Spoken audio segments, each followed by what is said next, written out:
Hello language lovers, hello travelers, I hope you're doing fantastically well. Not all European countries are made equal.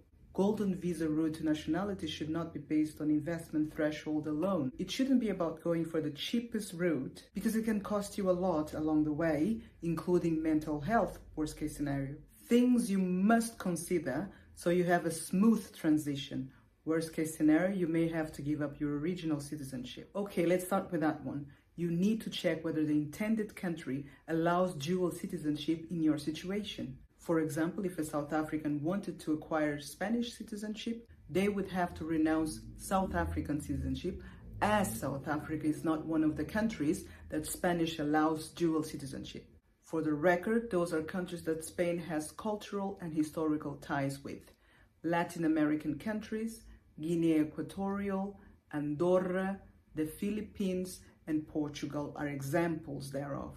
Secondly, you need to consider the time it takes for eligibility, and to that you should add the process itself, how long it takes after the eligibility is met. Eligibility for Latvia, 10 years.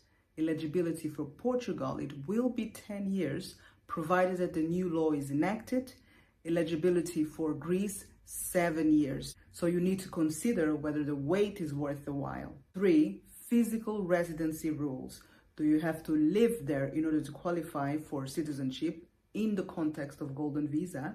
Latvia, for example, requires you to live there for 5 years from the 10 years eligibility. Practically, those would have to be the last 5 years. Greece, on the other hand, requires you to live there for 7 years before you're eligible for nationality. All this requires true commitment and love for the country of your choice. Are you willing to immerse yourself into the culture, the way of life of those countries? Are you willing to embrace the good, the bad, and the ugly of those countries and eventually carry them on your shoulders wherever you go?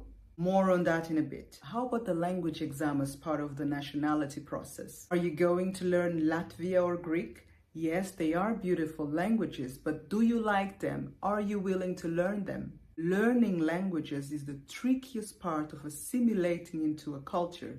It requires deep commitment, and when the language is extremely different to our own, obsession with it is the way to go. Having said that, some countries are not that demanding to what concerns the required language level.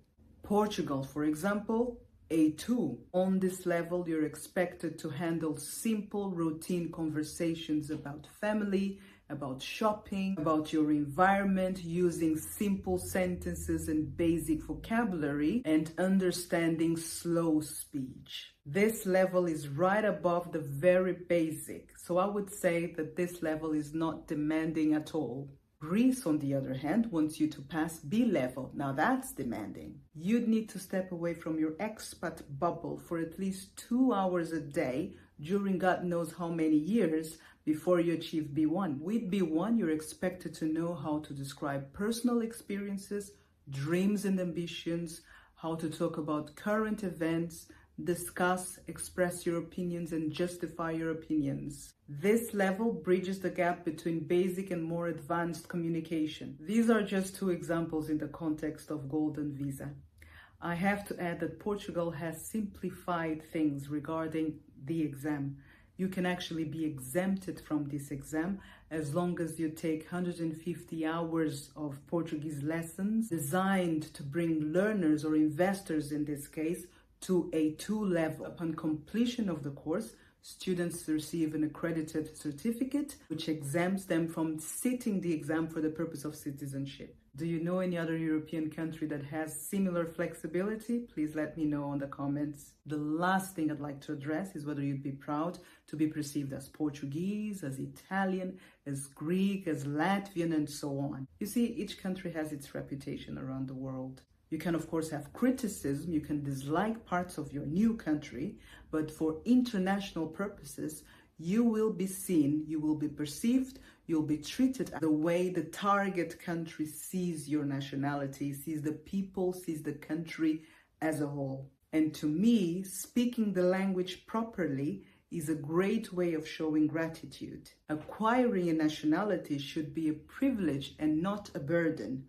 honor it. On that note, I'd like to announce that I'll be posting Portuguese lessons on Patreon under the name of Portuguese with Yoma. I hope to see you there. I hope you subscribe. I hope to have the opportunity of one-on-one with some of you. And thank you so much for watching. See you on Friday. Bye.